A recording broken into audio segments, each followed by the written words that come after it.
Bismillahirrahmanirrahim. Assalamualaikum warahmatullahi wabarakatuh. Saudara, dengan saya lagi Edi Mulyadi dari Forum News Network FNN. Kita sebagai orang yang berakal waras, itu kalau kita tahu bahaya, kita siap-siap, kita hadapi. Kalau mungkin kita kalahkan bahaya itu, gitu kan.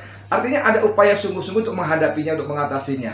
Nah, pertanyaan serupa saya mau ajukan kepada penguasa kita, khususnya kepada Presiden Republik Indonesia Insinyur Haji Jokowi dan para pembantunya.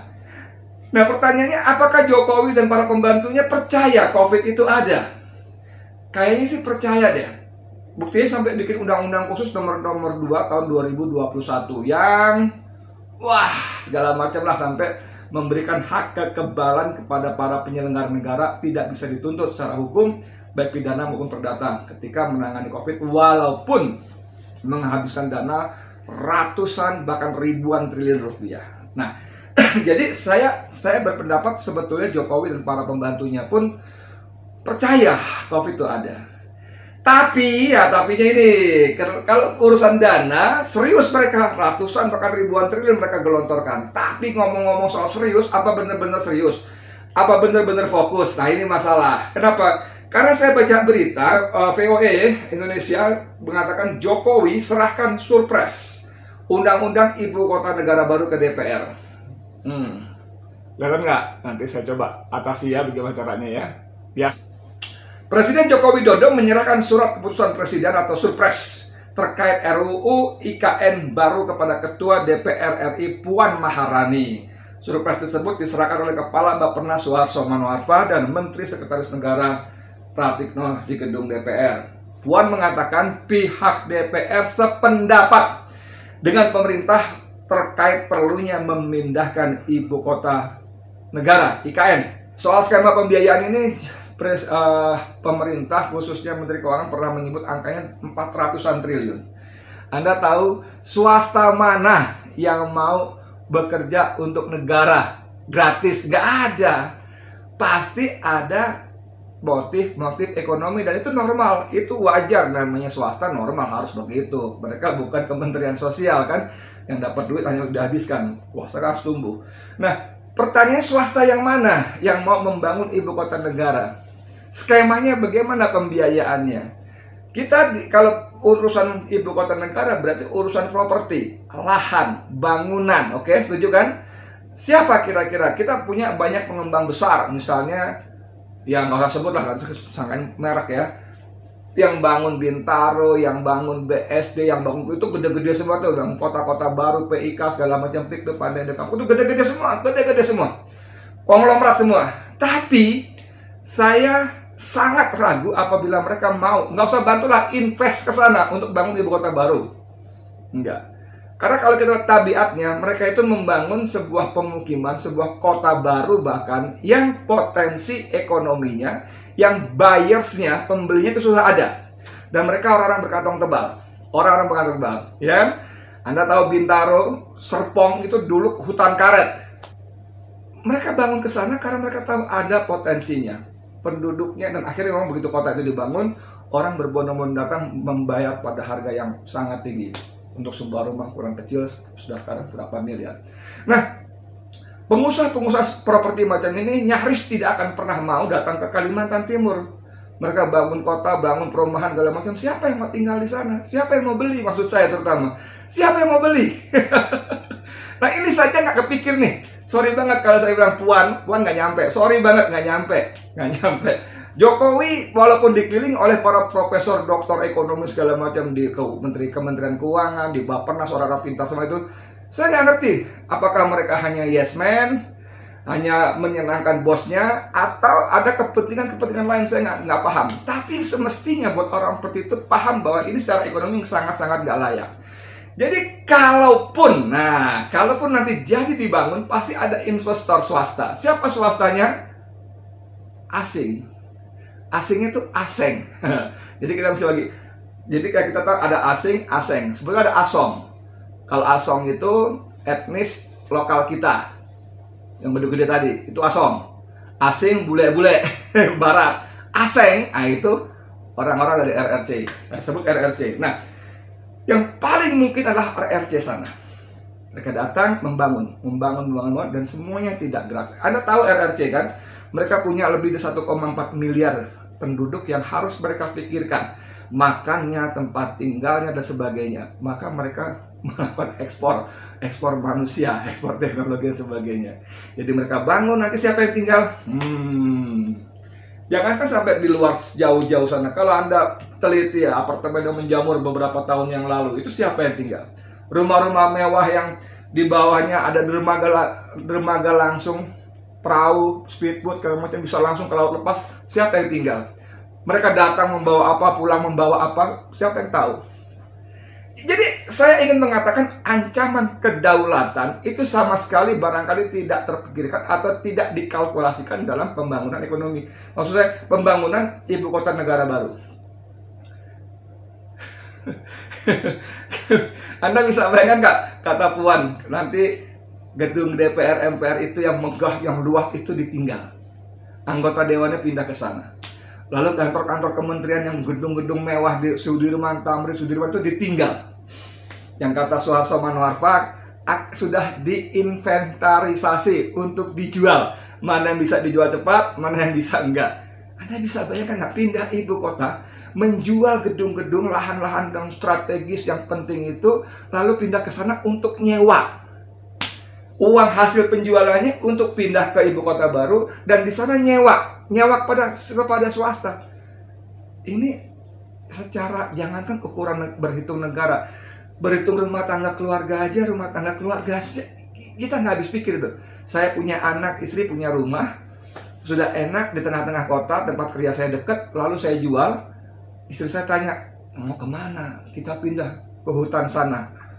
Ngapain? Kerja di sana, rumah ini kita jual buat biaya pindah, nanti di sana kita nyewa. Ampun nggak? Jadi kembali ke soal awal, soal fokus, soal prioritas. Ini benar-benar nggak habis pikir. Bagaimana seharusnya uang yang ratusan triliun tadi, 400 triliun lebih tadi, harusnya digunakan full untuk menyelamatkan rakyat ini dari cengkramak ancaman pandemi. Mestinya begitu gitu loh. Bukan dihambur-hambur untuk sesuatu yang nggak penting gitu. Nggak penting apa? Nggak ada penting-pentingnya. Belum lagi dari aspek lingkungan ya. Di berita berikutnya itu ada bagaimana para aktivis lingkungan semacam Walhi, semacam apa itu sudah mulai bunyi. Orang lokalnya juga. Jadi di selain soal macam tadi, soal kedaulatan, soal ekonomi segala macam, dari sisi lingkungan itu juga luar biasa. Ini ada berita yang sama dari media yang sama, potensi bencana mengiringi pemindahan ibu kota negara. Potensi bencana mengiringi pemindahan ibu kota negara. Saya bacain ya. Tidak semua orang bahagia menjadi warga ibu kota baru yang akan dibangun di Kalimantan Timur. Salah satunya adalah Yati Dahlia. Siapa dia? Warga suku Balik di Sekayu, Penajem Pasir Utara. Dia bahkan tegas menolak kehadiran pusat Indonesia di kampungnya kelak. Di kampungnya kelak, pusatnya ya. Kami sangat keberatan, khususnya masyarakat Pasir Balik, kalau ibu kota negara di sini. Pembangunan yang ada saya rasa enggak melibatkan masyarakat adat yang ada di sini. Bahkan pemuda-pemudinya kesusahan untuk mencari pekerjaan, kata Dahlia. IKN yang disebut Dahlia adalah ibu kota negara. Presiden Jokowi telah menetapkan dimulainya proyek pembangunan ibu kota pada akhir 2019. Desa tempat tinggal Dahlia bahkan sudah dipilih menjadi titik nol ibu kota baru. Jadi di kampung dia itu pusat benar ibu kota ya. Jangan-jangan di rumah dia itu nanti akan dibangun istana negara. Bisa jadi kan? Padahal mereka khawatir dampak buruk pindahnya ibu kota. Hutan mereka sudah rusak dan masyarakat setempat akan tersisih. Nah ini yang begini ini dipahami nggak oleh para orang-orang pintar di Jakarta? Dipahami nggak orang-orang pintar di Bappenas? Dipahami nggak sama orang-orang pintar di Kementerian Keuangan dan mereka semua yang ikut nebeng? Ikut nebeng kemakmuran, kenikmatan, kekuasaan. Dipahami nggak? Atau mereka nggak mau, nggak peduli dan tidak mau mencoba memahaminya? Dahlia mengungkapkan pendapatnya dalam diskusi di balik mega proyek Ibu Kota Negara baru Selasa kemarin ya. Diskusi diselenggarakan oleh sejumlah lembaga masyarakat di Kalimantan Timur. Polemik pemindahan ibu kota sebenarnya sempat tertimbun oleh pandemi. Nah, ini benar nih sebetulnya nih. Jadi fokus perhatian, upaya, sumber daya, sumber dana semua masuk ke penanganan pandemi. Tapi penetapan jalan Jokowi di Abu Dhabi, Uni Emirat Arab beberapa hari lalu mengangkat kembali polemik tersebut, ya kan? Apa yang menjadi keresahan Dahlia nampaknya akan bertepuk sebelah tangan. Cinta bertepuk sebelah tangan nggak bunyi, nggak nyangkut ya. Kenapa? Karena keputusan pemerintah untuk pindah sudah bulat. Keputusan pemerintah pusat untuk pindah sudah bulat. Warkatun Najidah, akademisi Universitas Mula Warman, Samarinda, Kalimantan Timur menilai secara hukum dan politis kemungkinan membatalkan proyek ini kecil sekali. Karena itu tugas pemerintah lokal adalah membela kepentingan warganya. Pemerintah dan DPRD Provinsi Kalimantan Timur harus menginventarisir apa dan memperjelas urusan-urusan yang sepenuhnya menjadi kewenangan lokal, termasuk di dalamnya menyampaikan dengan jelas ke pemerintah pusat bahwa ada sebagian masyarakat yang menolak. Pemerintah pusat sebenarnya sudah membuat kajian lingkungan hidup strategis atau KLHS terkait proyek ibu kota baru.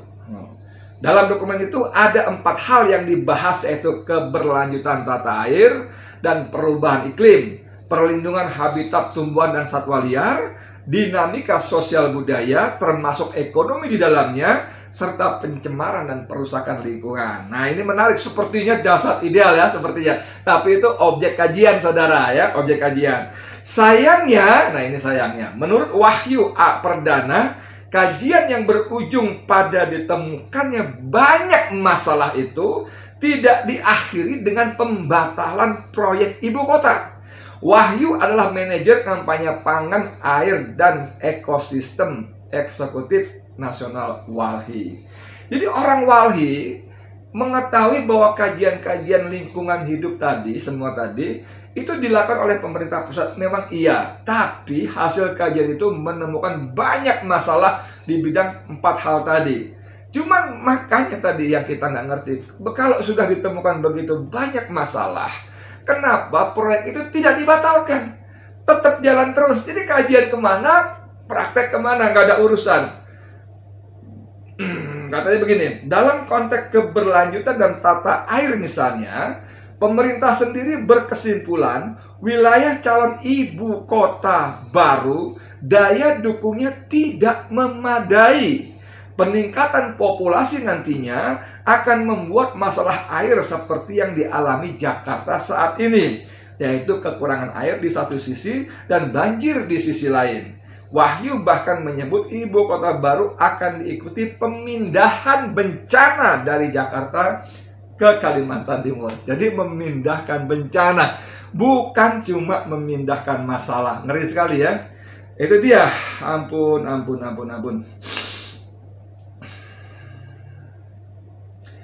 Lanjut ya. Dalam dinamika sosial budaya juga ada kesimpulan bahwa kepemilikan atas tanah mengancam tatanan modalitas lokal. Sedang dalam konteks perlindungan tumbuhan dan satwa liar akan ada tekanan terhadap habitat dan risiko konflik antara manusia dan satwa. Dan risiko konflik antara manusia dan satwa tadi udah ya. Calon ibu kota baru juga memiliki risiko kebakaran lahan cukup tinggi, risiko pencemaran akibat kekeringan, dan kualitas air laut menurun. Namun, nah ini kata kuncinya, namun semua kesimpulan itu tidak membalikkan atau tidak membatalkan rencana membangun ibu kota baru di Kalimantan Timur tersebut. Jadi saudara sekalian, ini maksud saya tadi bahwa dari awal itu kita Indonesia itu termasuk disebut oleh lembaga-lembaga penelitian yang independen termasuk lokal dan luar negeri, itu penanganan pandemi COVID ini paling lemah, ugal-ugalan, brutal, seenaknya, semau-maunya, ya kan? Itu kita sebut begitu. Lalu kita sudah menggelontorkan anggaran ratusan hingga ribuan triliun untuk menangani COVID dari sisi ekonomi yang masuk ke kantong siapa kita nggak tahu. Kita nggak bisa bertanya, kenapa ini ke situ? Kenapa ke perusahaan ini? Kenapa sebanyak itu? Alasannya apa membeli harga seperti ini, seharga ini? Padahal di tempat lain bisa harga seperti ini yang lebih murah dan seterusnya. Kita nggak tahu. Dan kita tidak boleh mempertanyakan karena Undang-Undang Nomor 2 Tahun 2020 tentang 21 maksud saya, tentang COVID ini memberikan kekuasaan dan keleluasan serta imunitas bagi para pejabatnya dalam hal-hal seperti ini sehingga tidak bisa dituntut secara hukum baik pidana pun maupun perdata. Nah, ini kan sepertinya serius, tapi serius hanya untuk menghabiskan anggaran gitu loh. Hanya menghabiskan anggaran, tapi nafsu untuk memindahkan ibu kota yang sama sekali nggak ada urgenitasnya, tidak ada kepentingan dan mendesaknya sama sekali, tetap ngotot ingin dilakukan oleh Jokowi. Jadi saya nggak ngerti nih, kenapa orang-orang pinter, profesor, doktor, orang-orang berpangkat bintang 1, 2, 3, 12, 600 bintang masalah begitu misalnya, itu kok tunduk gitu loh. Nggak bisa ngasih masukan, bos, Pak Presiden, Mas Presiden, ini nggak layak dan seterusnya dan sebagainya dan lainnya.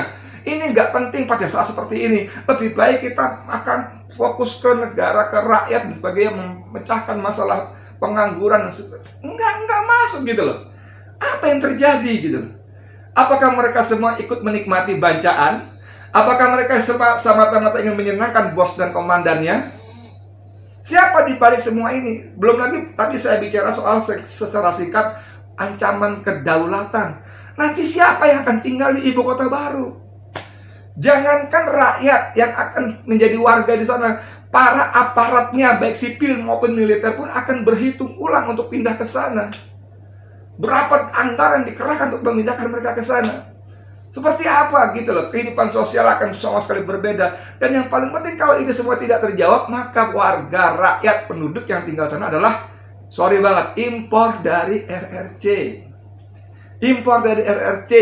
Belum nanti siapa yang jadi gubernurnya. Masalah betul. Yang konon disiapkan, ada sebuah nama yang digadang-gadang untuk menjadi gubernur ibu kota baru, namanya Basuki Cahayapurnama. Jadi ini bukan semata-mata urusan pindah ibu kota, ini urusan geopolitik juga, saudara. Ini urusan RRC yang berambisi untuk melebarkan sayapnya, melakukan berbagai macam infiltrasi dan aneksasi. Sorry kalau bahasa aneksasi, tapi ini bukan hal yang mustahil. Capek kita ngomong soal capek. Kenapa? Pemerintah kita, penguasa kita apa sih? Kopeh itu kepala batu. Nggak bisa menerima nasihat, nggak mau menerima nasihat. Justru kritik masukan diancam sebagai sebuah kebencian, diancam dengan berbagai macam peraturan undang-undang ITE dan sebagainya seterusnya. Dibungkam dengan demokrasi, yang demo dekerasi kan gitu kan. Dekerasi. Astagfirullahaladzim. Ya akhirnya kita DPR semestinya menjadi wakil kita, harusnya Dewan Perwakilan Rakyat. Walaupun dalam prakteknya mereka sudah menjadi Dewan Perwakilan Partai, lebih khusus lagi Dewan Pesuruh Ketua Umum Partai. Itu DPR kita sekarang. Memang tidak semua. PKS sudah mengatakan penolakannya, tapi berapa suara PKS ketika harus berhadapan dengan voting? Apa yang bisa PKS lakukan? Nyaris tidak ada. Kalah. Yang lainnya, aduh, ampun. Semoga Allah membantu kita tetap berakal waras, dan semoga Allah membantu negeri ini dari bencana yang lebih besar. Amin ya rabbal alamin. Saya Edi Mulyadi untuk FNN. Assalamualaikum warahmatullahi wabarakatuh.